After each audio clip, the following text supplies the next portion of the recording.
Bazenekien ekainaren 15 dela munduko egunenik importantena. Zergatik? Nire urtebetetza delako, besteak beste. Bueno. Eta dalako, itxaropena ikastolako festa handia! Eta badakizu zergatik parte hartu behar da ikastolako festan? Zergatik. Torri, kontatuzu.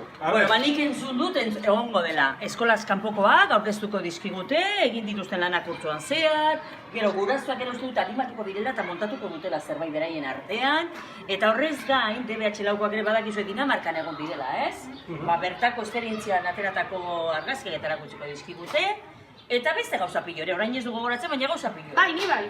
Gainera egongo dira txapelketa pillo, marrazkiena, argazkiena, tartena, pintxoena ere bai. Dantzariak ere egongo dira, eta baita ondoren ikastolako janari, baskari popularra lehenengo aldiz ikastolan egindakoa. Eta zein izango da menua? Baina oraindik ez dakizue? Ba, esango dizuet. Umeentzako izango dugu makarroiak, oiazkoa eta postre. Eta gero, helduentzako ipiniko dugu entsalada eta marmitakoa. Eta postrea ere. Eta kafeek agian. Ondo, itxura hona. Eta beste gauzatxo bat. Eta arratsaldean zer egongo da? Arratsaldean esango da. Disko festa, musuak, saien banaketa eta esposa Oso ondo! Animatu zaitezte! Herriko batean!